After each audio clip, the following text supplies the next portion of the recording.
On today's show, I'm going to show you how to strip piece hexagons and triangles and combine them. But first, let's go meet Maddie Bushman.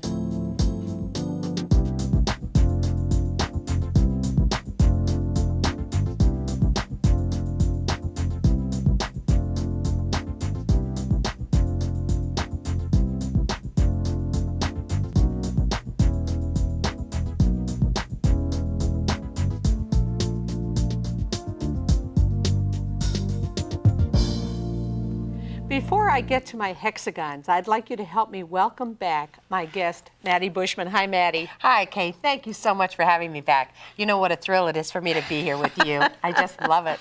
You've got a really surprise for us today, don't you? I do. What are we going to make? Well, we're going to make a shillo, which is a pocket shawl. Okay. And we have some fun techniques that we're going to be doing that will give us the pocket to put our shawl inside of. Now, you can see that we did some beautiful embroidery work on the outside of the pocket. And this makes a beautiful palette for any of the embroidery designs that you might want to use. Okay, now why would you want something like this? Well, let me show you as opposed to tell you. Okay. You know what? Sometimes when you go in the restaurant, it's cold and you get a little bit of chill while you're waiting for your dinner. So you would like to have a shawl to wrap around your shoulders. Okay. And we're going to flip this out. It's something like a quillo or pocket pillow, things like that, but it's a shawl, which is just delightful for those times when you go to the restaurant and you're a little bit chilly. Now, if you'll just turn your end over, and you can see that we did our strip piecing 3-rail fence to make the pockets. Okay. All right. And I did bring with me a picture of it that we can look at a little bit later and see what it looks like on. Okay. Okay, but what we want to concentrate on is how to do the 3-rail fence strip piecing to make our pockets so that we can put our shawl inside of it and throw it in the back of the car. All right. First, we start out with our I believe it's 1.5 inch strips. Okay. This is strip piecing. You know, you love it, I love it, we all love Right. it. It's wonderful. And you must use your 1/4 inch foot. Okay. Okay, we take our strips and we would put 3 rows together. You can use solid, print solid, or any combination you like. We go to the machine and we will select the quilting mode. And from that we would select our straight stitch or locking stitch. Locking stitch is nice because it will lock the beginning stitch and the end stitch as you'd like, which some people really do like to lock the stitches when they're doing strip piecing. It's a matter of choice.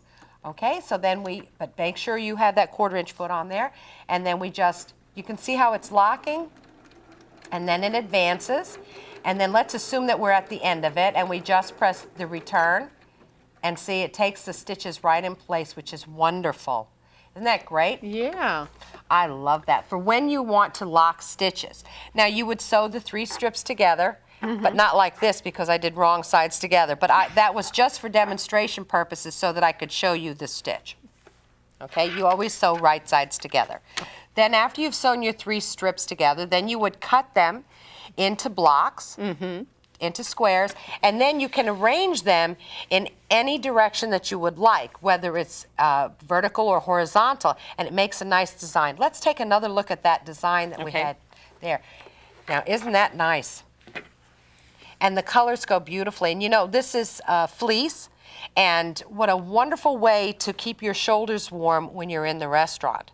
Now, of course, once you've cut your strips and you've sewn them together and made them into the squares, you can see how you would arrange this, right? And then you would attach it to a square piece of fabric that you've embroidered on or not embroidered, whatever your choice is.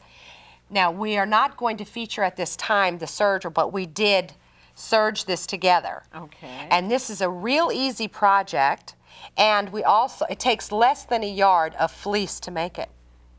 And then, and then you join the 2 pieces together like so. Okay. So you have 2 lengths of it, and Right. great. Let's take a look at how it looks on you. All right. Well, that's a really special project, and it would, like you say, it'd be great for wearing to a restaurant when it's cold. Did you make it for anybody special? Yes, I did. Me. Actually, I made this for my niece, Carrie. It's a gift for her because she holds a very special place in my heart. Well, good. Well, thank you, Maddie, for coming and sharing another great idea with us. Thank you for having me. I hope I'll be back again soon. And I'll be right back with some hexagon ideas.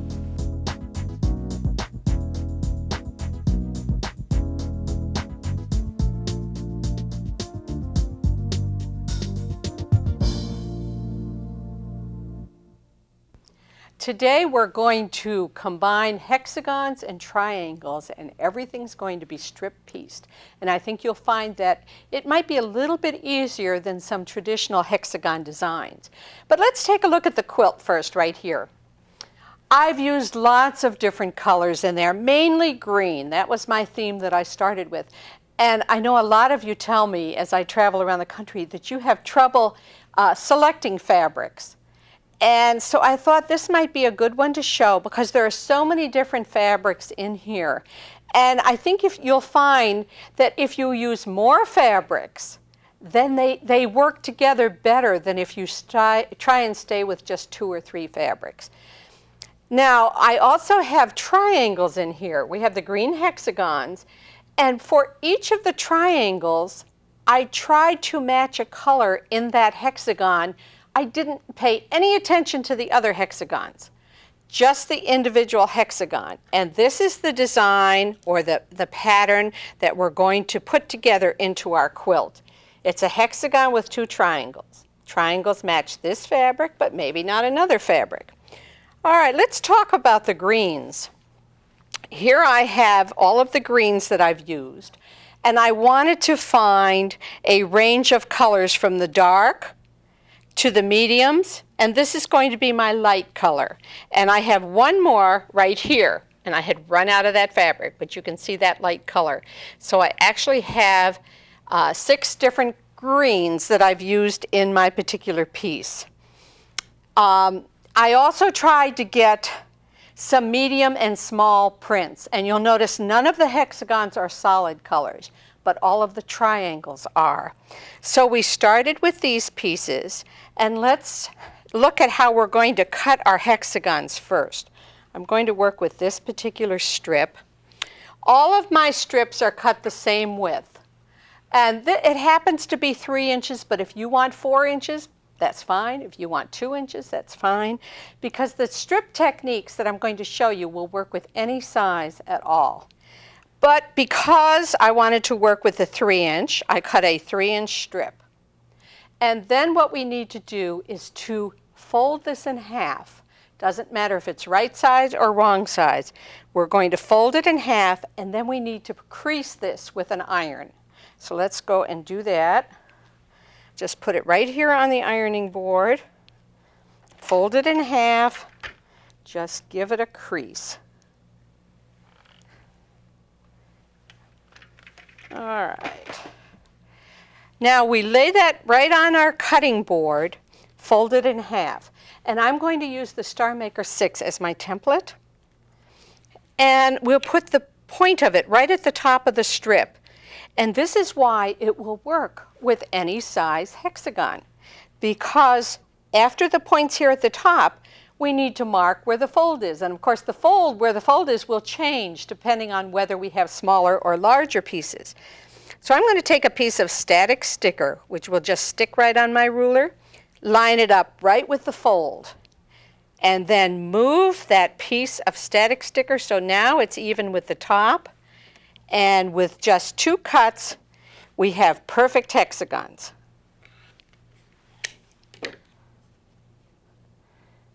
There we go. And if you're cutting a lot of hexagons from a strip, you don't have to reposition that static sticker. You just move it down, but the fold always has to be where the static sticker is. You can't turn the Star Maker upside down and cut. You'll get weird triangles, but that's one of those things you'll only do once, so we don't worry about it. But anyway, you just move it along, putting it there, moving it up, cutting on both sides, and you have your perfect hexagon. All right, now what we want to do for this technique is to add our triangles to 2 sides of our hexagon. And so I have a strip cut. And the width of the strip, This is not a complicated formula, but remember when we folded our strip in half to get a hexagon? We need to cut a strip for our triangles that is 1/2 inch wider than that folded piece. So let's say our hexagon was 3 inches. When we folded it in half, we have 1.5 inches. And if we add a half to that, we wind up with a 2-inch strip. There are actually 2 different ways we can do these triangles. Let me show you the first way that, first of all, we'll look at this one. We don't need the static sticker for this, we'll just move it. Put the point right at the top of the strip. There's no fold, it's just the strip. And cut on both sides.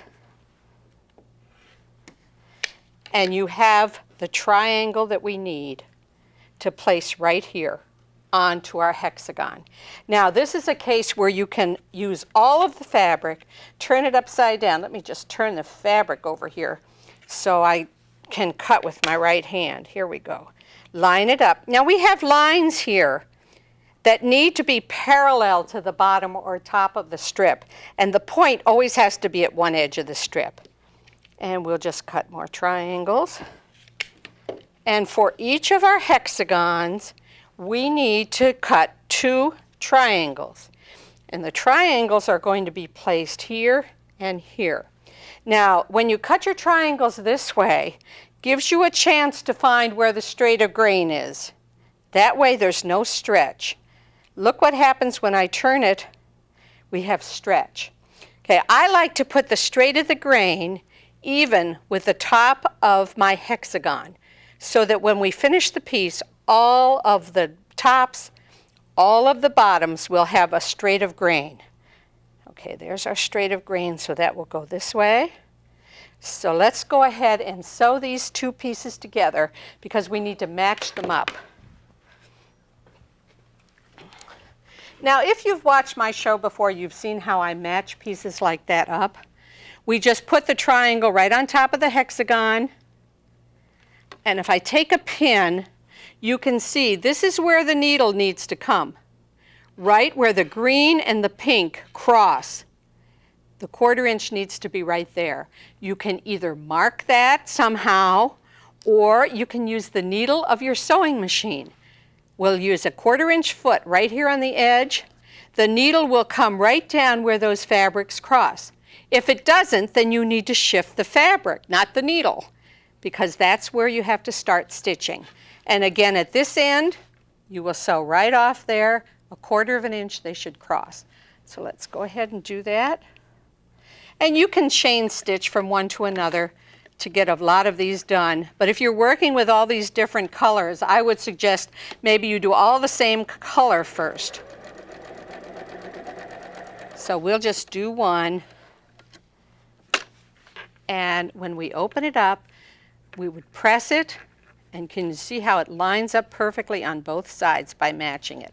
Let's do the other side now. Again, I want to keep the straight of the grain, even this time with the bottom. So I'll put my triangle like this, double check, fold it back onto the green, line it up at the 1/4 inch. After a few times, you should be able to eyeball this. If not, always use that needle trick. Slide it under and see if the needle is right in that groove.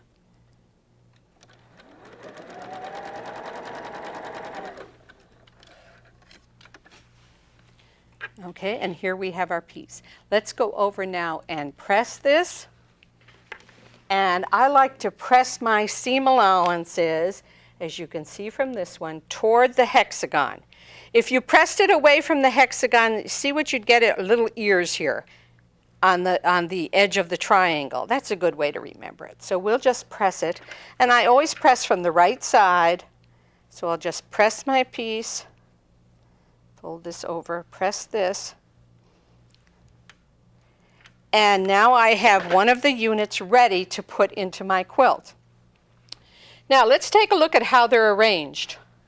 You can sew them together in 2 different ways. One way is to line them all up and do one complete row.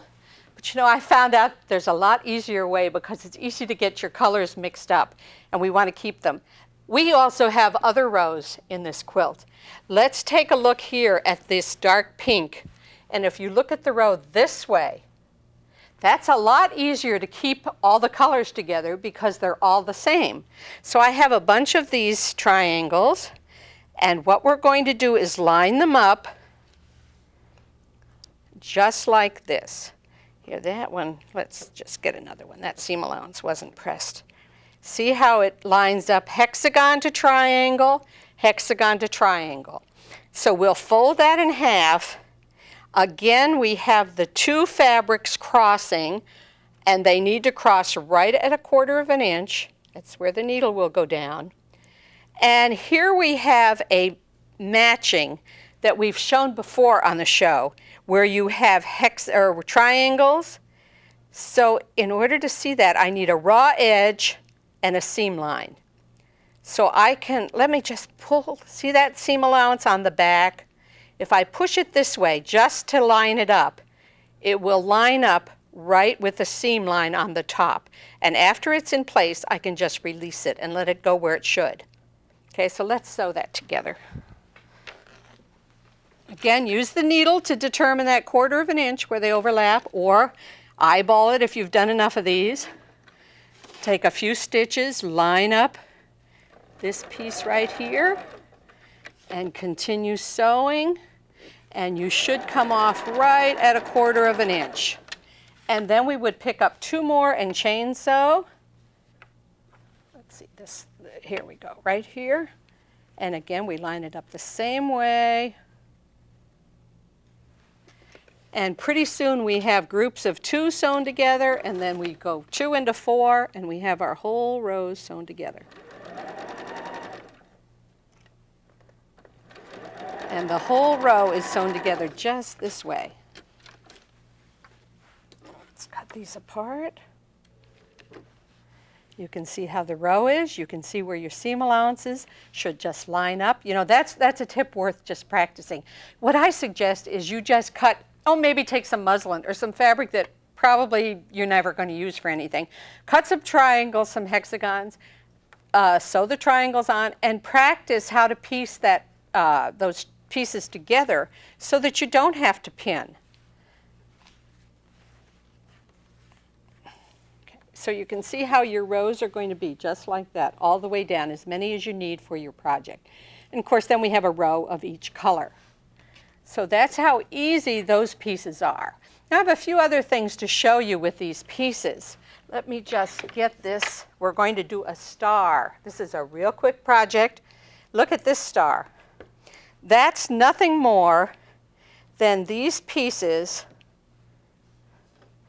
sewn together into a 6-pointed star. See how the star is developing? So that gives you 2 things we can do with it. But you know, we can do some other things. These hexagons were cut from strips. I paid no attention to where the design of the fabric was. But we can do some fussy cutting and make some interesting pieces.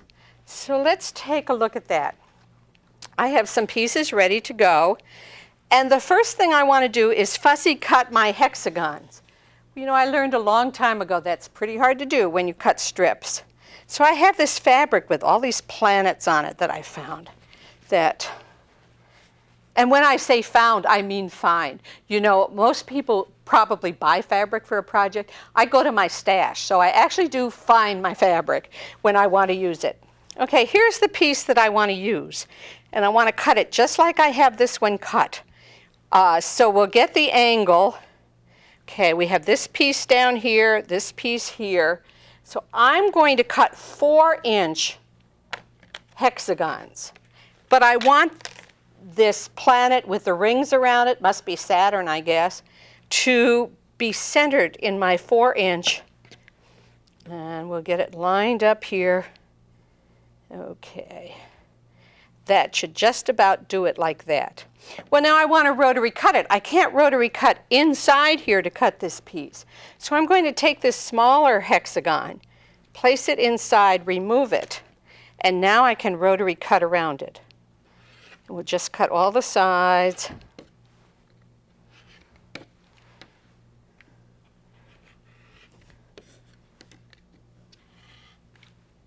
There we go. And now we have a fussy cut hexagon that we can use. And we're going to add triangles to each side. But remember earlier I said there were two different ways to add triangles? Well, I want to show you the other way, whichever way you like. Now, if we had strip cut these triangles, we would have had a folded strip this size, which is 2 inches. And we need to cut our triangle strip a 1/2 inch wider than this piece, at least a 1/2 inch. You can go a little bit wider if you want to. Now what I'm going to do is sew this strip to these hexagons. I want to make sure my planets are lined up the right way here. And I tell you how I decide which side my triangles are going to go. I line up all of my hexagons that are cut alike, and like here I have this moon, this orange moon up in that corner. So that means I'm going to put a hexagon or a triangle on this side. And here I'm going to put it on this side. You only need to mark one side because the other one, once you get the first one done, you're okay with it. Okay, now I'm going to sew these hexagons to a strip of fabric. And whenever I sew pieces to a strip, I like to begin sewing just on the strip of fabric. Okay, so I have a few stitches. Now I'm going to pick these pieces up right sides together, and the edge that I have pinned, I'm going to sew to this strip. And just keep sewing till I run off. Pick the next one up. We have it pinned. You know, this pretty well eliminates the mistakes on which side you put the triangle, but maybe not completely, but for the most part it does. Okay, so you sew as many as you want, and then we need to go and press these. So let's do that. And we want to press toward the strip, away from the hexagon. Okay, so I'm going to first press the strip the way that I sewed it, just up and down.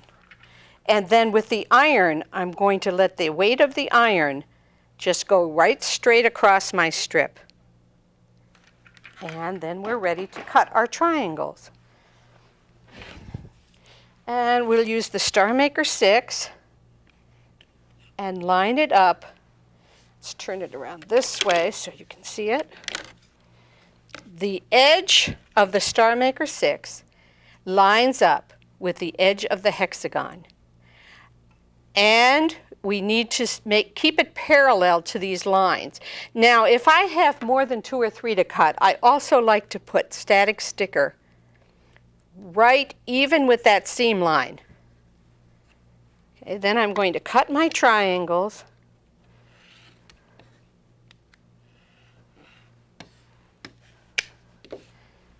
And we have a perfect triangle. We come along, and now we don't have to measure anymore. We line up the sides. But if that piece of the static sticker is not in the same place, then we know we have to go back and find out if there's some problem in the way we cut something. So it's an extra security there, because it helps if all these pieces are the same. Okay, so now we have triangles on 2 sides. Now we know we need to go to the opposite side, so let's do that. Now here's a triangle that you could probably use depending on how frugal you are with your fabric, and sometimes I do that. Or we can just go to a new piece and chain stitch. And again, we start sewing right on the strip, take this piece up. We want it opposite the one that already has the triangle. So we'll just lay that right there, sew onto it. Take this piece and sew on.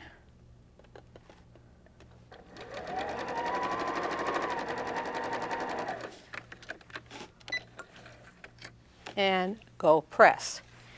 And I think you can see that after we cut these triangles, then this is the piece that we'll get. And let me just lay out the piece I'm working on now with these planets. Here I have several rows already sewn together. I have a blue background. I guess this would be better. The red background, the gold that I've sewn together here and a green. And then I would repeat with those colors. For instance, right here would come a short one because I'm going to trim it to square it up. And I think you'll have fun whether you fussy cut or whether you strip cut your hexagons. This is really a fun project, so try it. And be sure and be with me on my next show when we'll have some more quilting ideas for you.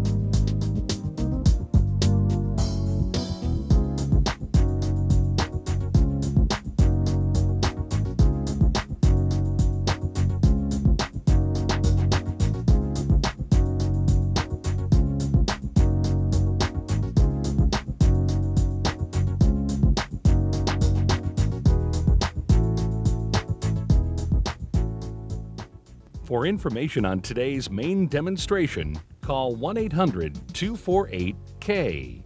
That's 1-800-248-5293.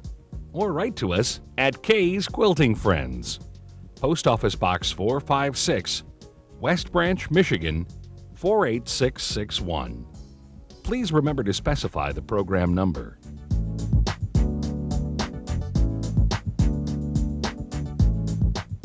Kaye's Quilting Friends is brought to you in part by Janome America, American Professional Quilting Systems, Fiskars, and Sulky. Our thanks for joining us for this edition of Kaye's Quilting Friends. We hope the ideas shared with you in this program will make your quilting more enjoyable. Please join us again on the next Kaye's Quilting Friends.